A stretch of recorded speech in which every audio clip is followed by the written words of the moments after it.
Oke, terima kasih teman-teman yang sudah hadir di acara fotografi from home untuk unboxing buku fotografi dari Mbak Rian Tiwindesi dan Mas Edi Yasah ya, Yansah. Jadi teman-teman kita banyak sekali terima beberapa buku yang ini memang belum sempat saya buka karena saya nunggu waktu untuk bisa langsung ngobrol ke teman-teman untuk bisa sekalian apa sih isi dibalik semua ini. Ini juga ada teman-teman dari Mbak dari Magnificent Indonesia juga, kita dikirimi 2 buku. Ini belum sempat dibuka juga, masih segelan. Jadi ada 1, 2, 3, 4, 5, 6 buku yang belum kita buka. Jadi saya pengennya nanti ini udah dikirim Mbak Rianti pertengahan bulan inilah, tapi belum sempat dibuka. Ya, oke. Ini bercerita tentang burung di Raja Ampat. Oke, teman-teman, sebelumnya saya akan bercerita dulu kenapa saya mengundang Mbak Rianti untuk berbagi di sini atau sedikit berdiskusi atau berbincang tentang bukunya nanti, karena Mbak Rianti ini juga tergabung di Magnificent Indonesia yang kemarin barusan menerbitin buku sih juga. Dan kemarin Mbak Rianti di buku ini dia bercerita tentang dokter mawar ya. Nah, ini adalah tentang dokter yang bekerja di Papua atau di rumah sakit dokter 2 Jayapura ya Mbak. Rumah sakit Manokwari Mas. Oh, Manokwari ya, di Manokwari ya. Ini. Jadi saya mungkin akan bercerita sedikit. Mbak Rianti ini adalah seorang dokter, tapi dia juga punya hobi motret dan jago motret juga. Mungkin untuk lebih tepatnya Mbak Rianti dulu cerita sebelum saya membuka bukunya ini ya. Monggo Mbak Rianti. Sambil menyapa teman-teman, ini ada Mbak Asih, ada Mbak Tari, ini ada teman-teman dari PFH juga bergabung. Terima kasih Mas Andi. Assalamualaikum warahmatullahi wabarakatuh. Di sini selamat siang mungkin di teman-teman Indonesia Barat. Kami di Sorong udah sore. Sini jam 3 sudah sore juga Mbak. Iya. Eh, Terima kasih Mas Andi udah diberi kesempatan buat ngobrol di sini ya. Malu saya sebenarnya karena nggak apa ya diajak bercerita di ajang untuk seperti ini di antara teman-teman hebat, tapi mungkin untuk berbagi ya. Selamat sore Mbak Tari, Mbak Asih, juga teman-teman yang lain ya. Ketemu lagi kita di eh, acara sore ini. Saya kebetulan seorang dokter spesialis anak yang berdarah campuran Jawa Papua, dan saya bertugas berpindah-pindah di Papua, tapi saya sempat 5 tahun bertugas di Raja Ampat. Nah, kesempatan di Raja Ampat itu yang membuat saya bisa memotret burung dan bisa membuatnya menjadi buku bersama suami saya. Sebenarnya saya lebih tim hore-horenya, suami saya yang lebih banyak motretnya. Ya, itu Mas. Oh gitu ya Mbak. Uh, jadi buku ini udah dibuat berapa tahun Mbak, atau konsepnya dari awal membuat buku itu udah berapa lama, atau misalnya gitu punya ide langsung aku mungkin buat ini karena punya stok banyak, karena kan mungkin di Papua jenis burungnya juga banyak sekali, dan Indonesia ini kan di bagian timur kan banyak burung ya Mbak. Itu ya, atau gimana Mbak? Atau berapa lama itu Mbak? Ini sebelum saya buka, saya nyari cutter dulu, ternyata cutternya belum disiapin. Iya, jadi ini sebenarnya hasil memotret selama 3 tahun 3 bulan. Jadi saya bertugas di Raja Ampat tuh mulai 2013. 2013, ya kebetulan di sana itu masih banyak burung yang juga karena di Raja Ampat itu dari pemerintah ada perdanya dilarang untuk berburu, sehingga lebih mudah kita temui dibandingkan di tempat lain. Kalau di tempat lain kita lihat selalu orang bawa senjata, bawa senapan angin, jadi kita susah untuk menemukan burung-burung di alam liar. Tapi kalau untuk di Raja Ampat relatif masih banyak, meskipun juga tidak semudah memotret yang lain ya, karena kita harus masuk ke hutan, menunggu dan sebagainya. Jadi ini 3 tahun 3 saya dengan suami saya, jadi kita berdua memotret, kemudian kita berkenalan dengan Om Don Hasman. Jadi beliau adalah yang sangat berperan dalam terbitnya buku ini, karena Om Don bilang kalau cuma disimpan di hard disk akan terlupakan, tapi kalau dibuat jadi buku itu akan memberi manfaat untuk banyak orang gitu. Dan kami bilang masih kurang, masih nggak bagus dan sebagainya, karena memotret di alam liar itu kan nggak bisa disetting. Ada dapat yang bagus, ada yang dapat yang burem, ada yang ya artinya cahaya yang intensitas cahaya yang kurang dan sebagainya.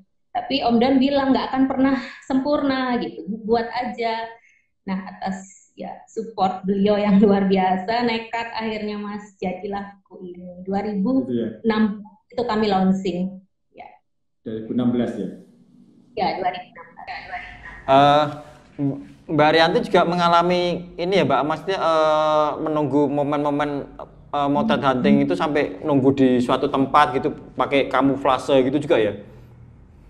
Iya Mas, pastinya. Jadi seperti untuk memotret cendrawasih ya, kebetulan di Raja Ampat itu ada 2 jenis cendrawasih yang endemik di situ.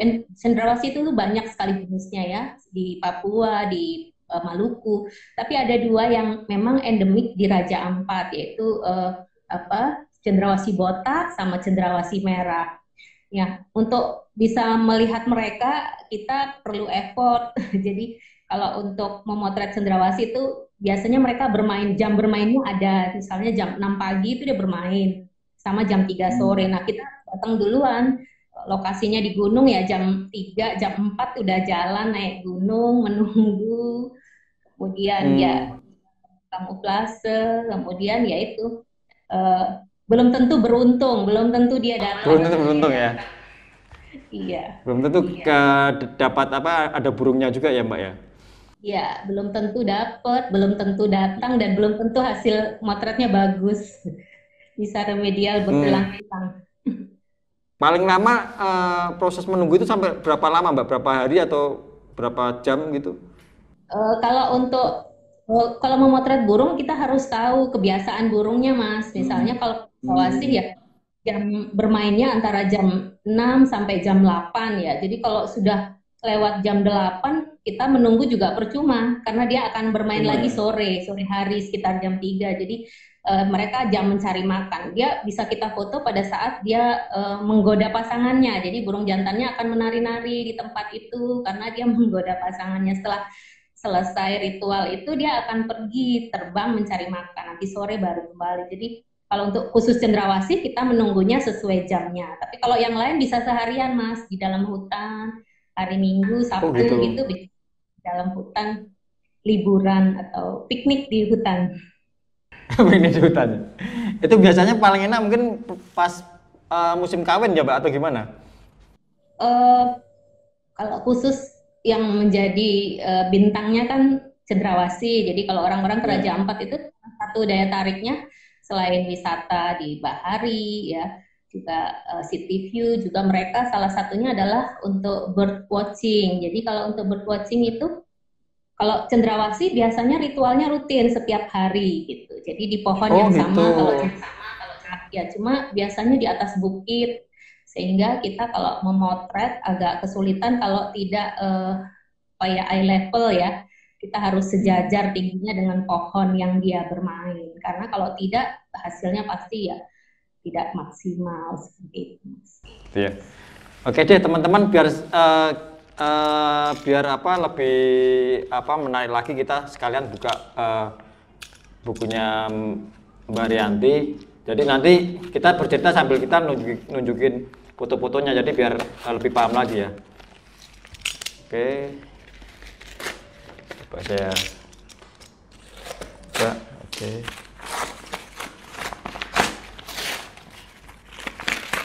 Ini makasih banget loh Mbak Rianti udah dikirimi buku kita. Mohon maaf, itu kemasnya nggak profesional. Mbak Asi nggak Nggak harus apa-apa, manage. yang penting isinya Mbak. Mbak Asi bilang, waduh, Mbak Ase itu mau manage kirim orang. keripik nanti mau di unboxing katanya. Boleh Mbak Ase?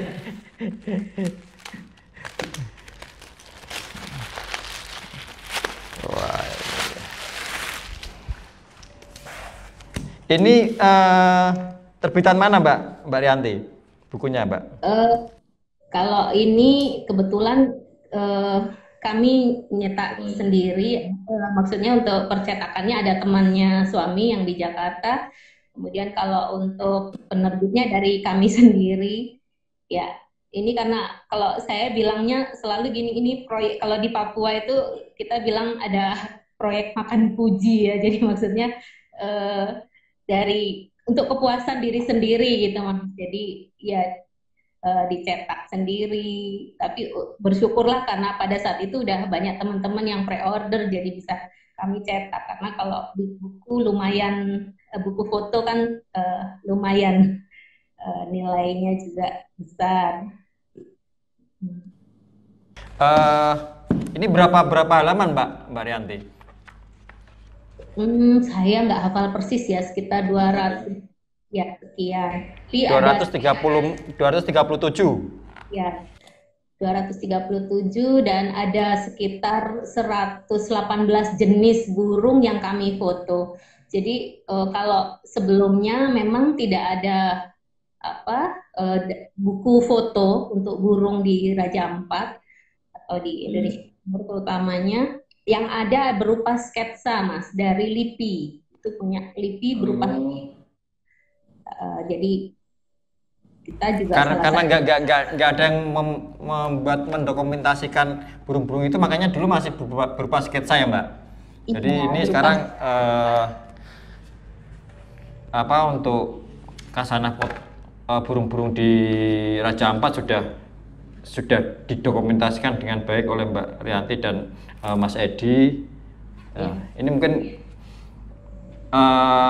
cerita satu-satu nih Mbak, nggak harus semua, mungkin ini yang awal dulu aja. Kenapa Cendrawasih botak ini jadi di halaman pertama Mbak? Kan pasti ada yang spesial ini.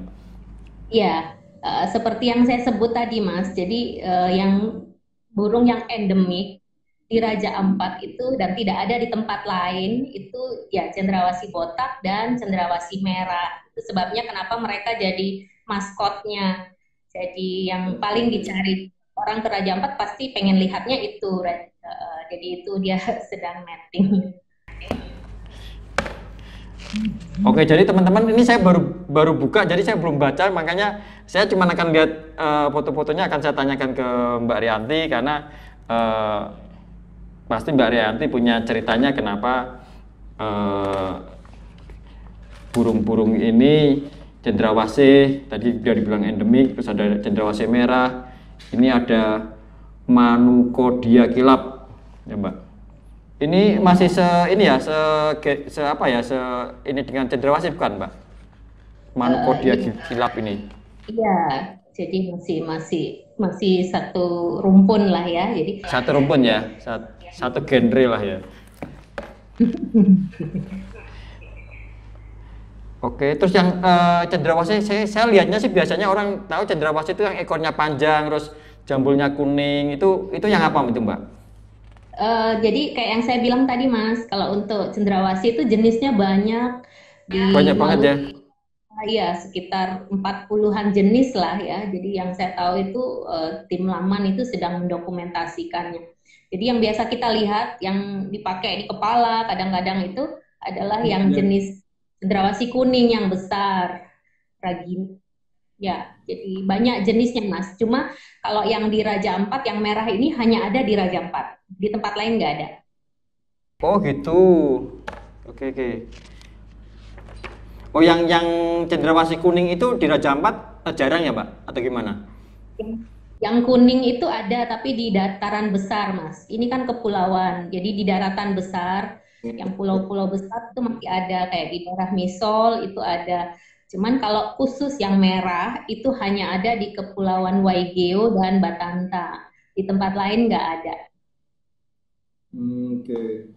Terus tadi Mbak kalau ngomong tentang apa bulu-bulu cendrawasih yang masih dipakai untuk apa untuk apa ya pakaian adat atau apa itu masih berlangsung juga nggak sampai sekarang Mbak? Atau sudah dilarang itu? Sebenarnya udah dilarang Mas, jadi nggak diperbolehkan. Jadi yang boleh dibuat adalah tiruannya. Tetapi memang kalau untuk pemuka-pemuka adat, untuk acara seremonial mereka itu yang masih ada. Jadi tapi sudah disarankan untuk tidak lagi diperjualbelikan, tidak lagi karena nanti punah lama-lama dan kita cuma lihat Iya betul. kita aja. Anak cucu kita cuma dapat ceritanya sama foto-fotonya nanti ya. Mbak Rianti, dari foto-foto burung ini yang mana yang paling susah dipotret Mbak? Atau mana yang paling ditunggu paling lama gitu? Ya yang itu Mas, yang cendrawasih botak itu ya. Oh yang cendrawasih botak itu ya? Oh, oke. Cendrawasih botak itu lumayan susah ya saya, karena mereka sebenarnya gini, memotret burung itu susah yang karena tidak selalu berada di tempat yang kita mudah memotretnya. Biasanya di naungan yang sangat rimbun, kemudian juga cahaya yang kurang, kemudian gerakannya cuma sekejap hilang gitu ya.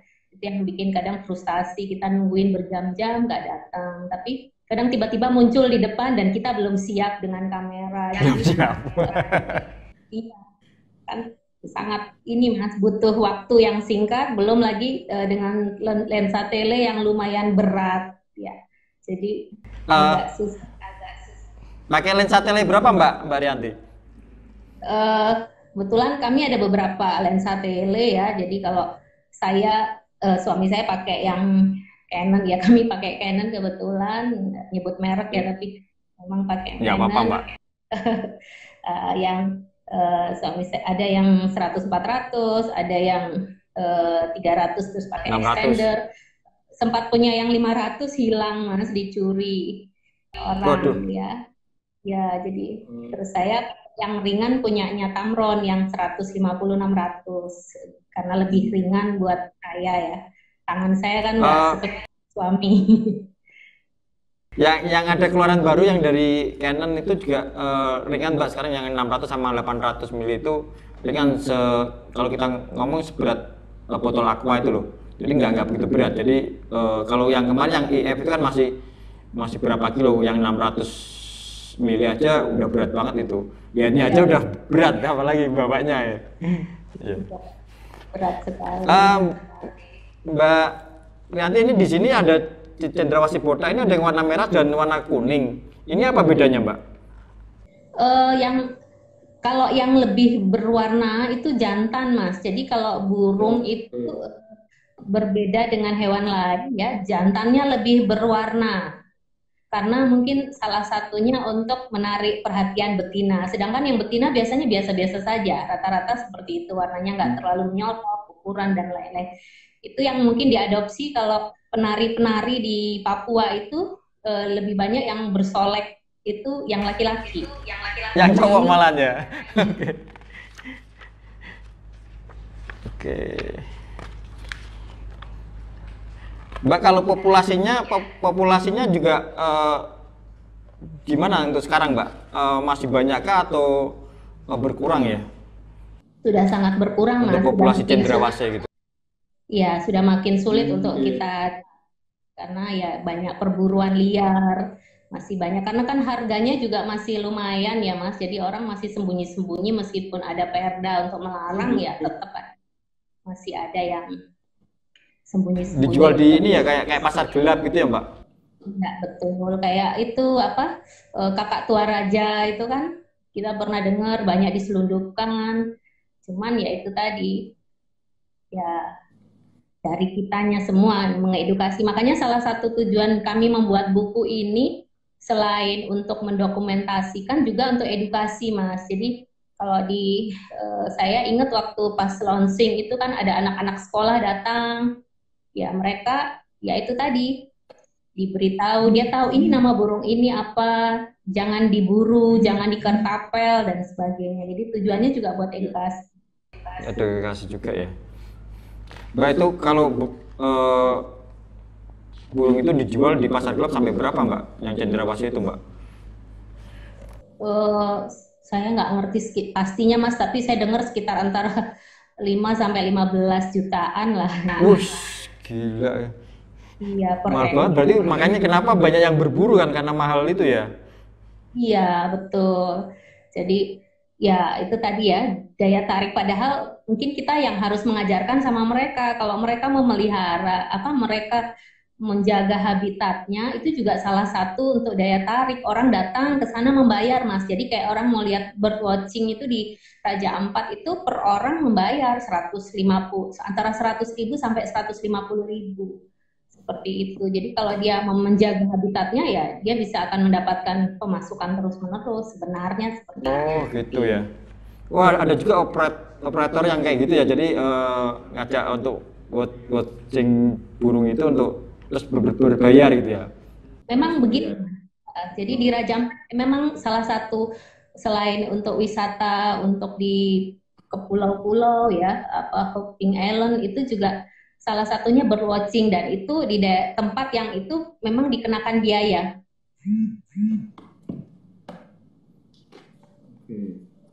Mbak, ini aku lihat banyak foto burung-burung terbang nih, Mbak. Kan ini saya sendiri kadang motret ini nggak dapat fokusnya, nggak dapat burungnya, move-nya.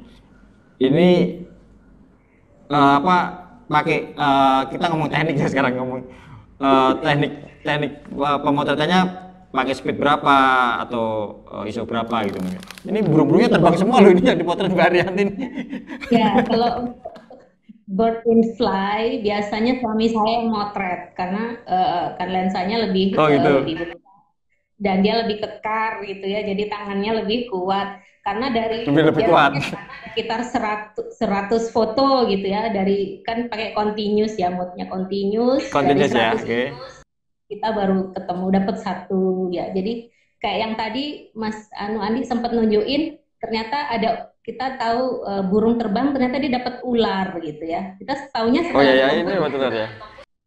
Ya, karena pada saat difoto kita nggak tahu, asal ambil aja jepret aja terus. Setelah itu baru lihat di komputer, oh iya ya ada dia nyengkeram Nggak mular ya mangsa. ini ya. Iya, seperti itu. Jadi Wah ini memang keren loh ini motretnya. karena nggak Pengen bisa saya ini. diperiksa, nggak pernah tahu dia seperti apa gitu kan, karena memotret di alam liar itu susah ya. Ya. Mbak, kesulitannya apa Mbak selain teknis ya Mbak? Mungkin yang di alam apa Mbak? Mbak Rianti selama motret ini Mbak? Kalau motret di alam, pertama ya tentunya membutuhkan effort ya dari kitanya sendiri, fisiknya harus kuat, Kuat ya. karena kita harus naik mencapai tempat-tempat yang susah, yang nggak umum, nggak mungkin lah burungnya nongkrong di pinggir jalan siap difoto. Iya, kita nggak harus nyari kan. Iya, tidak itu. Kemudian ya dari cuaca ya, kalau cuacanya tiba-tiba seperti ini hujan dan lain-lain. Kemudian juga alat ya, kita butuh gear yang lebih lebih dari biasanya karena kita memotret alam liar, tentunya yang nggak bisa dideketin, tele mutlak diperlukan.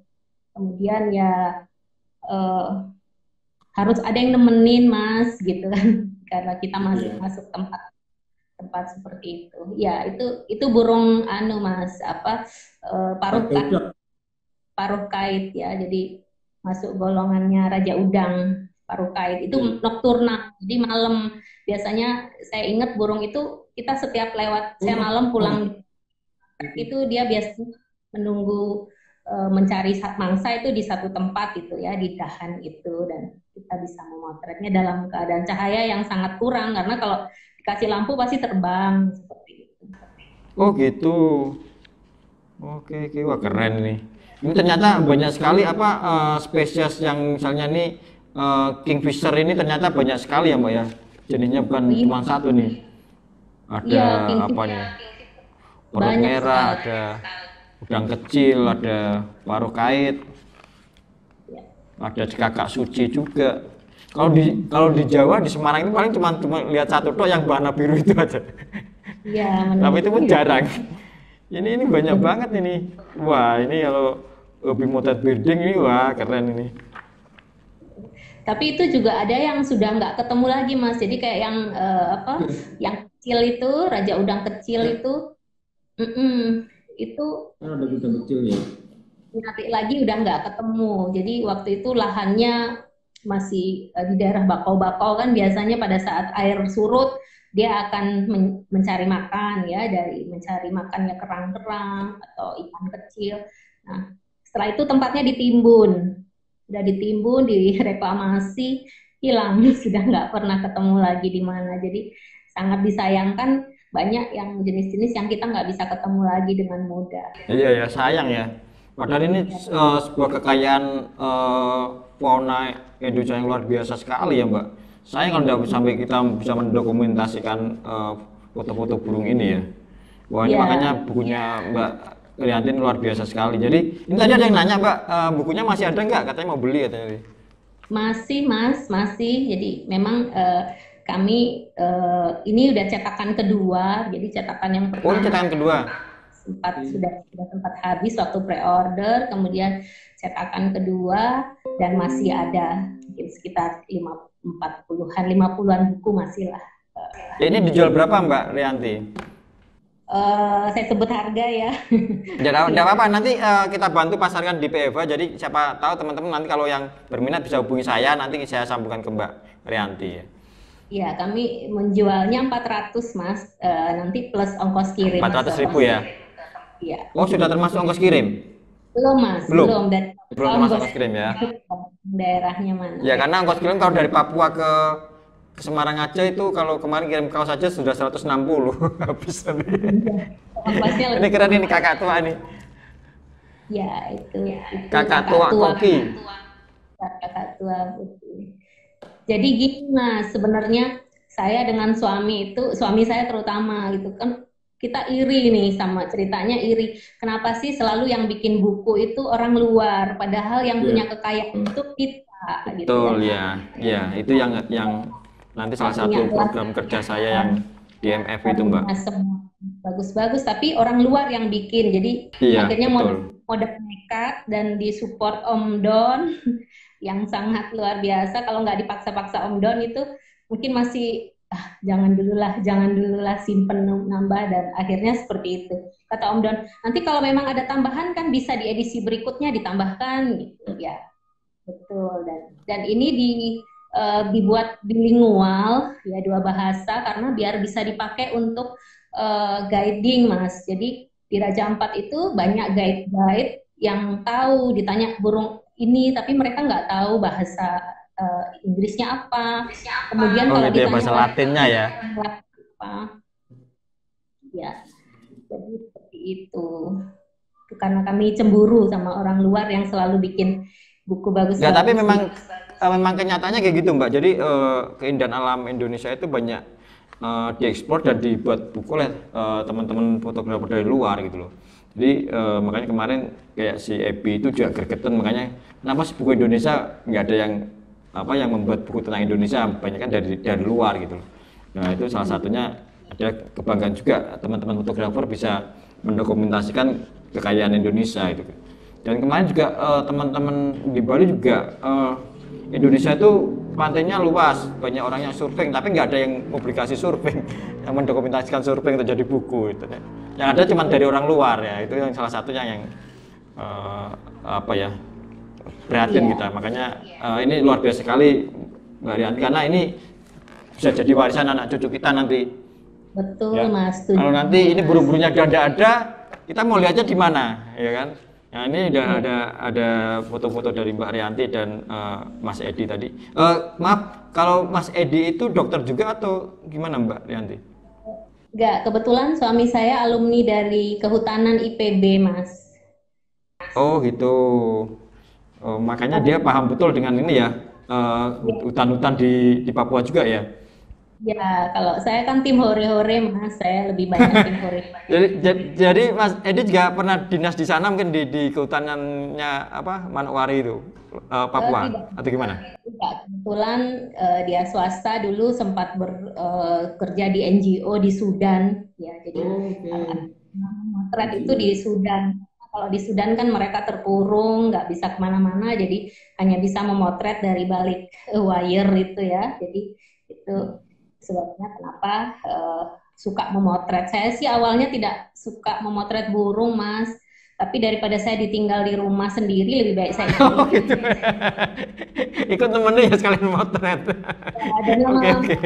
merasakan begitu melihat burungnya berkelebat aja itu adrenalin meningkat. Itu belum dapat fotonya. Jadi kalau kadang-kadang teman-teman yang nggak paham tentang motret burung tuh bilang, kok nggak dapet sih yang sayapnya terbuka lebar, kok nggak ada sih yang lagi makan. Aduh, jangankan itu, baru lihat dia lewat sepintas saja sudah eh, belum tentu kita dapat gitu loh kan. Keberuntungan sangat menentukan kalau memotret di alam liar. Ya betul Nggak betul sama. betul ya. Faktor keberuntungan itu juga penting motret-motret burung hibriding gini ya.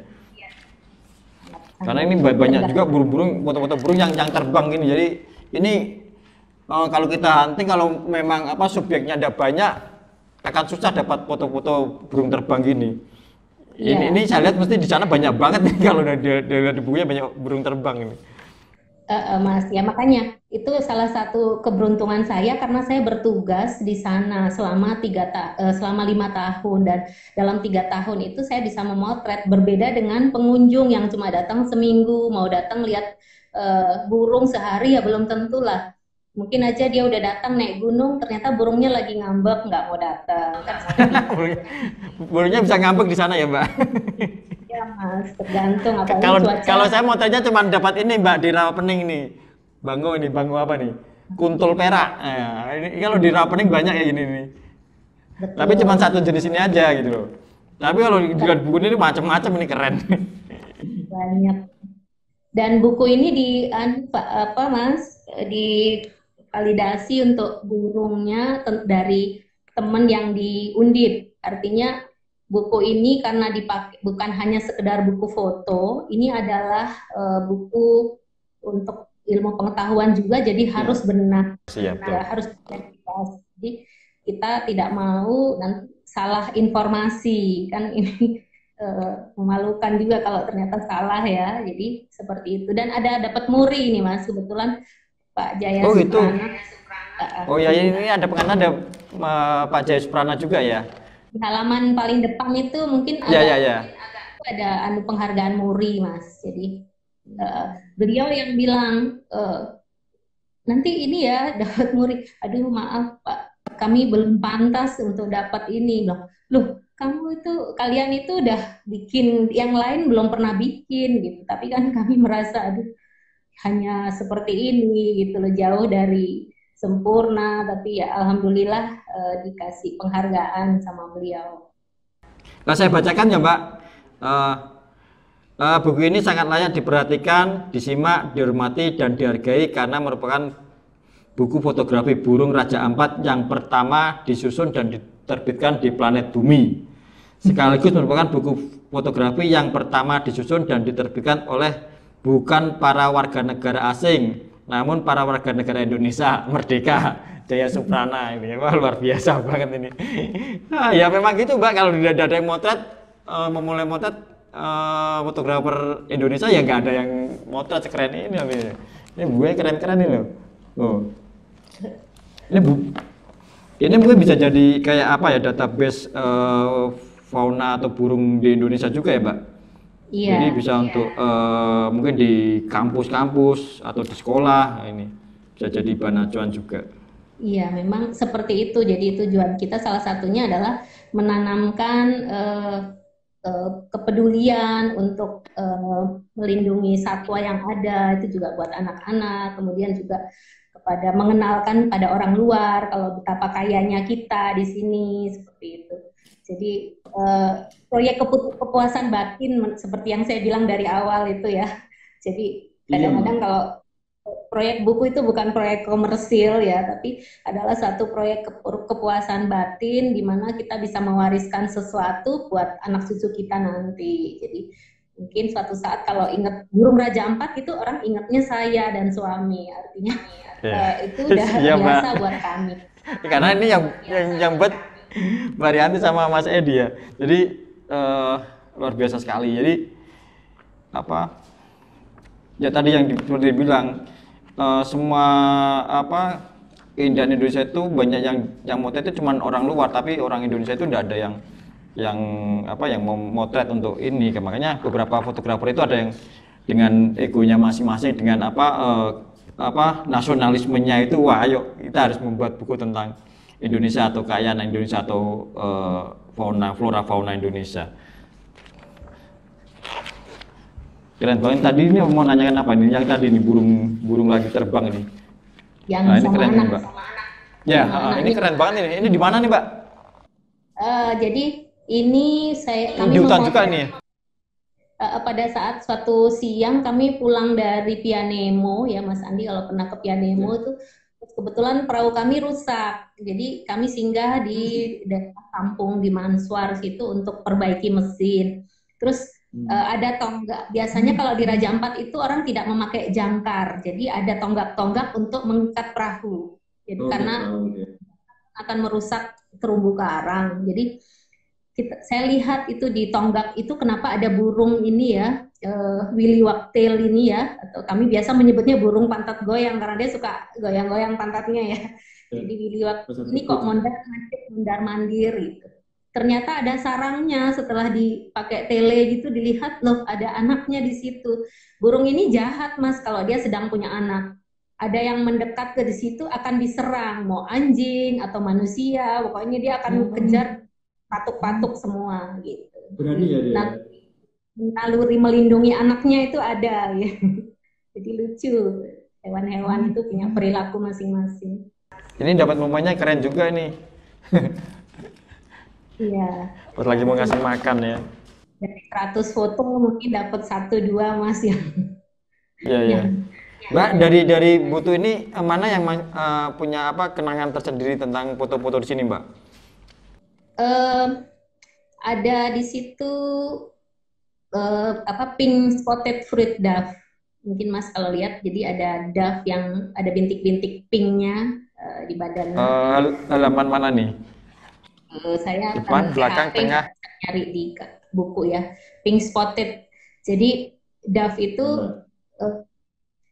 kebetulan kalau saya sakit pulang gitu ya sudah siang, kan waktu itu Mas Edi masih tugas di Sudan, jadi dia biasanya datang kalau pas libur aja ya, setiap 1,5 bulan pulang kan ke Indonesia.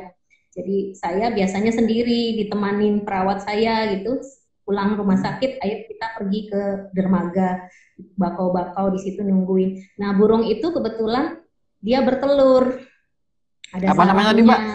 Pink spotted. Pink spot, ya, fruit dove.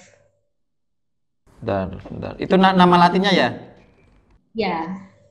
Jadi tak cari di daftar dulu nih.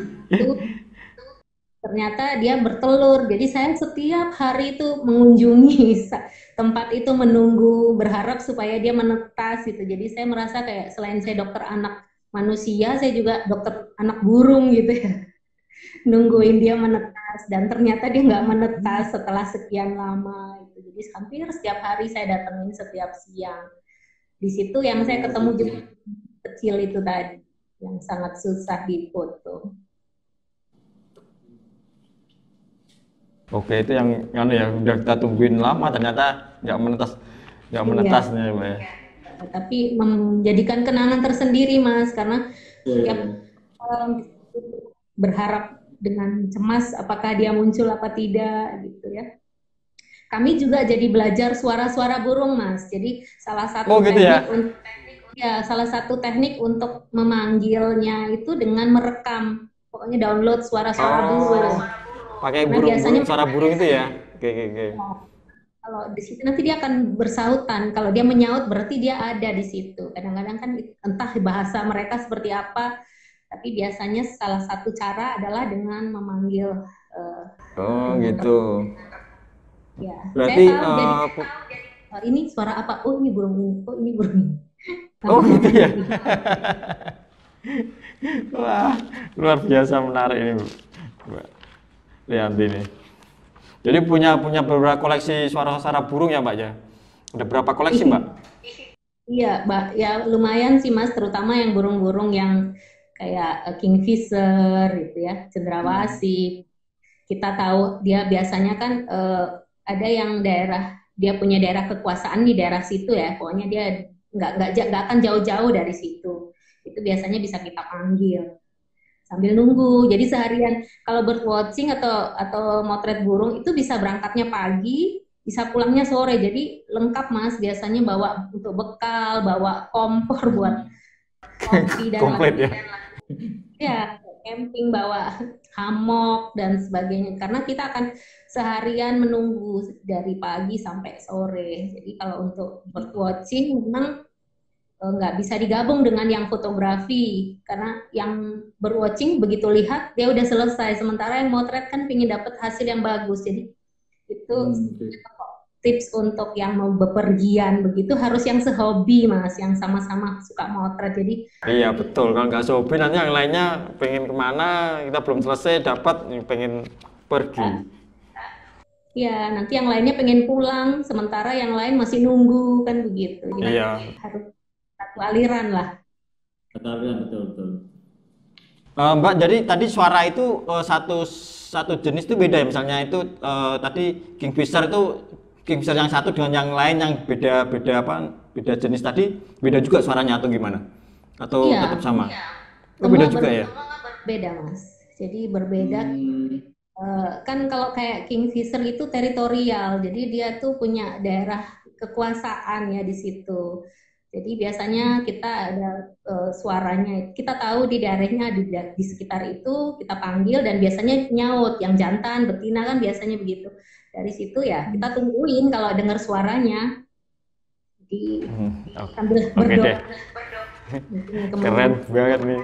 Jadi pemahaman tentang satwa, tentang burung itu juga harus dikuasai juga ya kalau kita mau memotret birding ya Mbak ya. Iya Jadi Mas. biar sampai di sana di hutan tuh nggak ngapain, nggak plonga-plongo gitu, mau ngapain, burungnya nggak ada, diam aja. Iya, jadi harus tahu. Kemudian kayak kalau mau ke alam liar, ya bajunya juga jangan yang menyala gitu. Saya pakai baju merah, burungnya nggak datang. Ya kan? Oh ya, bajunya kan? baju-baju yang Ya, karena kita kalau sebisa mungkin ya kamuflase dengan jaga alam masuk dengan sekitar. alam betul. Ya, termasuk lensa, misalnya lensa tele yang putih itu, makanya teman-teman kan biasanya dipakein Ya ditutup ya. ditutup karena warnanya biar nggak nyolok. Kemudian parfum mungkin sebaiknya nggak pakai. Hindari ya. Mungkin Karena kalau mereka mencium bau-bau juga ya, Mbak ya. arah angin Mas, arah angin kan juga gitu ya. Arah angin juga iya ya begini. Ya, jadi banyak lah ya yang pasti meskipun digigitin nyamuk ya jangan ditepuk, mungkin diam aja. Oh jangan tuh, dibilangin ya kamu nyamuk pergi.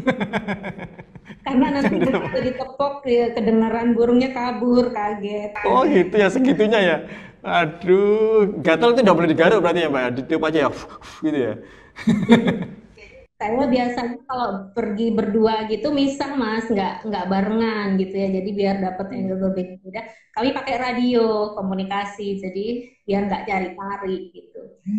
Ya peralatannya tetap sepatu pelindung karena kita masuk hutan, jangan sampai ada ular dan lain-lain ya. Ya intinya begitu Mas. Oke. Terus mungkin kendala Mbak dari selama memotret dan sampai terciptanya buku ini apa Mbak? Ada kendala apa Mbak? Kendalanya pertama karena kami ya keterbatasan kami tentunya ya, keterbatasan kami mengerjakannya sendiri dibantu teman-teman, kemudian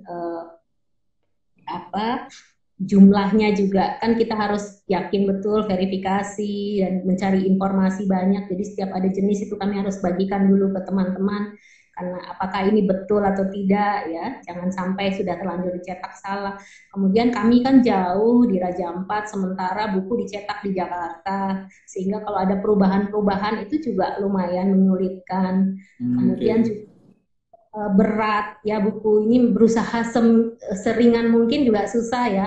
Kita berusaha pengennya biar handle ini, tapi memang untuk buku burung kualitas kertas juga harus yang bagus dan lain-lainnya. Jadi banyak lah Mas kendalanya. Tapi apapun itu seneng banget karena banyak orang yang pegang buku itu gitu. Iya, keren ini Mbak, keren, luar biasa, ini bermanfaat sekali untuk teman-teman fotografer dan juga untuk dunia pendidikan, karena ini bisa jadi acuan pendidikan juga, karena banyak informasi yang mungkin orang ngomong burung itu ya cuman itu burung itu, tapi kalau ini kan udah komplit, namanya apa udah komplit semua. Mbak Rianti, dari buku yang cetakan pertama sampai cetakan kedua ada perubahan enggak atau ada tambahan burung? Yang kedua mungkin ada beberapa tipenya, terus juga tambahan burung ya, ada tambahan beberapa ekor Mas ya, jadi kayak pita itu sebelumnya nggak ada, akhirnya yang berikutnya masuk. Memang kita masih banyak yang belum sempat terrecord kan, kalau dari data LIPI itu ada sekitar 218 atau 220-an jenis yang kami baru bisa data di foto itu hanya sekitar 120-an. Artinya masih separuh yang belum bisa kami jangkau, tapi mungkin ya berharap suatu saat teman-teman bisa melengkapi atau ada ya berikutnya, paling tidak ini triggernya biar orang lain juga bikin lagi. Ya betul Mbak, ini triggernya udah luar biasa sekali. Dari buku setelah terbitan kedua, selama ini mungkin ada cetakan lagi ketiga enggak nanti Mbak, atau untuk tambahan atau gimana? Mungkin menunggu yang kedua ini habis dulu ya.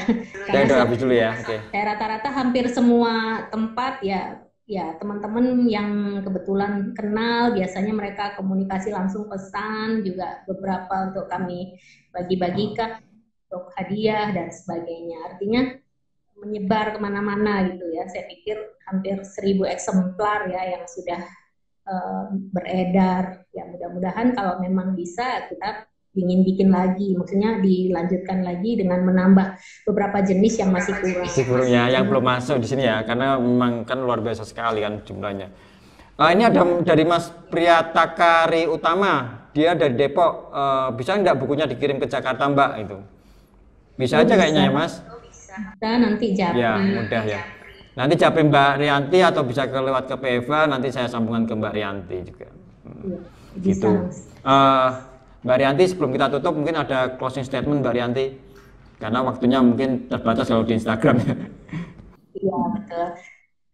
Jadi kalau dari saya, kami berdua ya, kita harus bangga dengan negara kita ya, dengan apa yang kita punya. Jangan pernah minder, jangan pernah merasa kita nggak bisa, itu pasti bisa.